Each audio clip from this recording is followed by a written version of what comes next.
gonna start this video by just saying that my son has started to refuse to nap, so if he kind of walks in, I do apologize. But this week's journal was on Brené Brown Booty, the Latina Iconicity in U.S. Popular Culture. I really enjoyed the reading, although I did leave the reading with a lot of questions. I'm sure it's my lens of privilege that is like kind of stopping me from seeing the real truth, but I was slightly confused about some of the stuff that I read, and I would like to understand it better. But some of the things that stood out to me in this reading were, that I can recognize the category of Latina as fluid, and I can see that in today's pop culture, Latinas and Latinos have distinct stereotypes. In the reading, it brought up that, a Latin lover is seductive, sensual, sexually aggressive, and dangerous, and Latinas are stereotyped as hypersexual and over-emotional. And I just recently learned about Black women and the issues of hypersexualization. But so, of course, it makes sense that anyone not qualified as, quote, white would be included, though I do find it extremely frustrating. And the more I read, the more mad I get, which leads me directly to the quote that whiteness is associated with disembodied intellectual tradition, free of everyday desires of the body, and non-whiteness is associated with nature and the everyday needs of the body to consume food, excrete, waste, and reproduce sexually.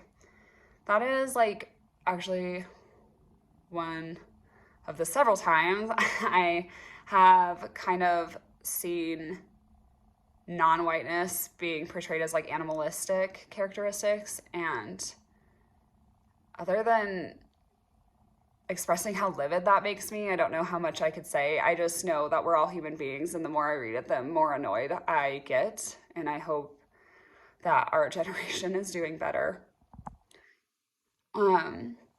So I'm gonna kind of move on to some of the questions that I had about this reading. When I was reading about Salma Hayek, I noticed that twice in the article they brought up her hair. And this quote, as Hayek's hair has gotten progressively straighter and thus more Anglo-looking, her on-screen image also has become less stereotypically ethnic, consequently yielding more complex supporting and leading roles. I wrote, why hair? And I guess my question is that if her, quote, otherness is what makes her desirable, then why would these roles require her hair to be straight? The whole thing sort of confuses me. Also, Frida Kahlo, why does she represent such a different type of physical appearance than Jennifer Lopez and Hayek? I was a little bit confused about that. I also noticed that in the reading that Latinas sort of threaten cultural assumptions and race because they do not neatly fit in as Black or white. And I'm confused as to why or what they are threatening. That's confusing me. Another question I have is that by celebrating their ethnicity, are Latinas reinforcing notions of the portrayed and seemingly widely accepted sexualized body image? I am obsessed with Jennifer Lopez. I love her. I think she exudes confidence. She seems so proud of who she is and where she's came from and her body, and it makes me happy. But is that sort of thing sort of hurting the Latina community, or is it helping them? That was something. I also have I guess I didn't really understand hybridity. Is it offensive? I seen in the reading that it's sort of offensive that if a Latina is pretending to be a different ethnicity of Latina, even though they're all considered of Spanish heritage, like if it's Mexico or Spain or Puerto Rican, and they're going for a role that's supposed to be a Mexican American, but they're actually a Puerto Rican. I did like sort of understand, but I guess I didn't understand the importance of it. But again, I'm sure that it's me, and I just want to further understand. There are, and I hope I'm not offending anybody, and if I am, please put a comment and let me know how I can fix like my thoughts. I think I just need to be more educated.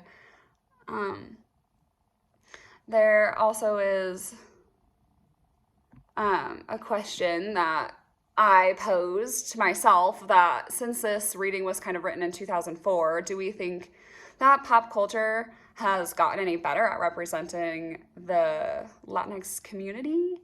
And I only say this because I have a daughter that probably watches Encanto 2 or 3 times a week, and she looks at them like they are her idols, and loves every second of it. And I feel like this Disney movie was probably a major leap towards cultural diversity.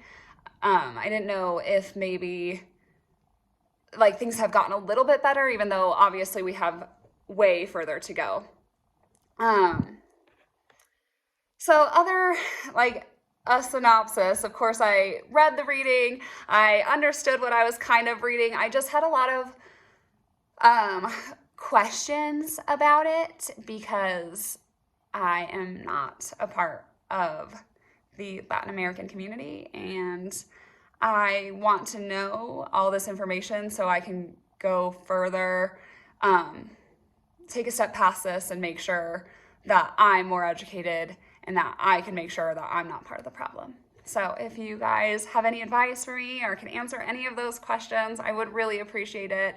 Thank you so much, and I look forward to listening to your guys' too.